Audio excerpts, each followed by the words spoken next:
S'il te plaît, tu es unique. Ne te compare pas aux autres.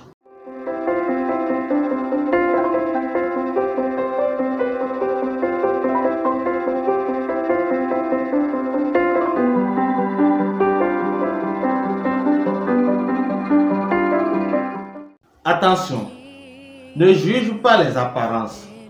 Ne regarde pas les difficultés seulement avec un œil extérieur.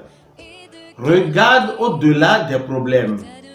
Veille à ne pas faire des épreuves de ta vie un souterrain étroit et sombre, au risque d'enfouir ton âme sous des couches de pensées négatives. Libère-la de la dictature des apparences. Ne l'enchaîne pas dans la cage de tes perceptions. La même situation peut paraître difficile dans un cas et facile dans un autre.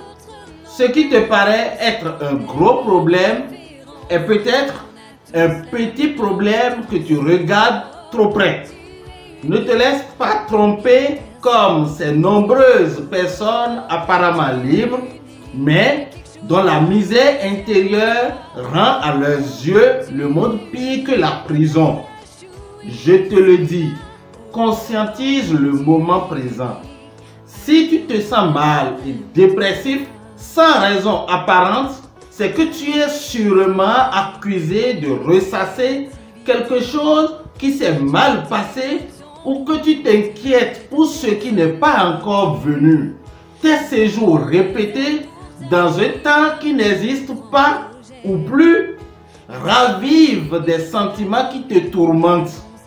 Regret, remords, culpabilité, stress, angoisse. Ce ne sont que des illusions. C'est de l'auto-sabotage. Tu sais, à chaque jour suffit sa peine. Pourquoi tu t'en rajoutes? Pourquoi tu traînes avec des fardeaux du passé? Et pourquoi tu t'alourdis tes inquiétudes du futur? Et si tu faisais abstraction de tout le reste, tu te rendras compte que ton stress, tes rancœurs ne sont que les fruits de ta croyance illusoire et qu'à partir du moment où tu décides de ne plus y croire, d'un coup, tout s'arrête. Le bonheur n'est ni plus ni moins qu'un choix. La paix de l'esprit n'est possible qu'en décidant de ne plus se laisser parasiter par tout ce qui n'est pas ici et maintenant. Seul le moment présent est le point d'un nouveau départ. Écoute-moi bien. Oui, écoute-moi très bien. Choisis la gaieté comme état d'esprit. Commence par sourire, être de bonne humeur, regarder ce qui va, parler de manière positive. Entraîne-toi et force-toi parce que si tu parles toujours de toi en mal, de tout ce qui t'entoure en mal, que tu tiens compte de toutes tes mauvaises pensées et que tu t'identifies à elles, tu ne laisses aucune place pour la réjouissance. Et on ne peut pas avoir une mentalité de rabat-joie et expérimenter la joie.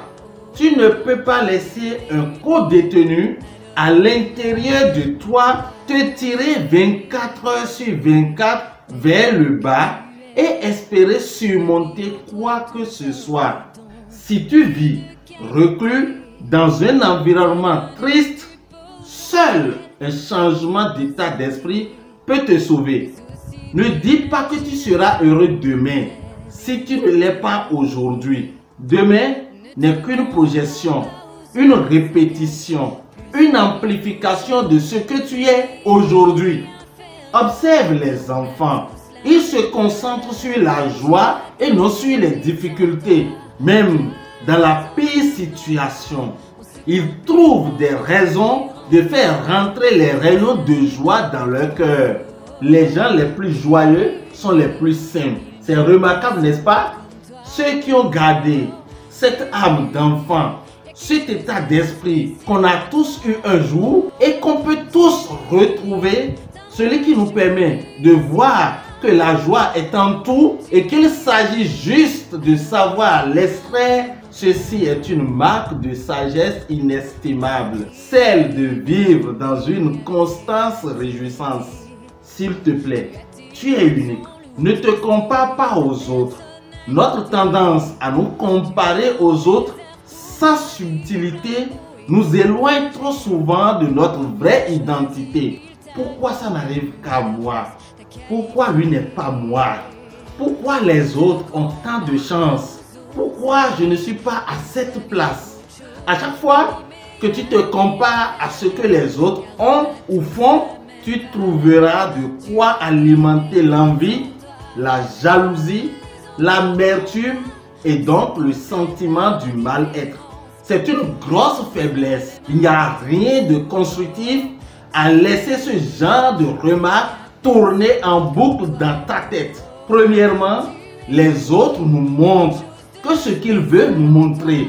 Ne développe pas des complexes parce que tout le monde se maquille. Tout ça est faux. Deuxièmement, tu n'es pas une exception.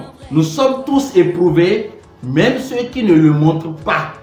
Troisièmement, nos épreuves sont en relation avec notre situation, nos actions, nos capacités ou encore notre mission pour laquelle nous sommes sur terre. Ne t'étonne donc pas qu'une chose soit difficile pour toi et facile pour un autre. Retiens ceci. Ta présence sur terre est aussi importante que celle de n'importe qui d'autre. Ne laisse pas le regard des gens te menotter. Ne laisse pas leur jugement te ligoter à une vie qui ne te correspond pas. D'ailleurs, le but de cette épreuve est peut-être de te débarrasser de tout ce qui n'est pas toi. Que tu redeviennes vrai et authentique. N'oublie jamais, l'homme ne s'appartient vraiment que lorsqu'il ne se compare à aucun autre. Ce n'est qu'ainsi que tu trouveras la sérénité. C'était Note d'espoir, votre rubrique qui vous motive à surmonter les difficultés de la vie. Gaëtan Hallyday, je suis et fier de partager ces instants avec vous. À lundi prochain pour un autre numéro. N'oubliez pas de vous abonner et d'activer la cloche de notification pour continuer à nous suivre.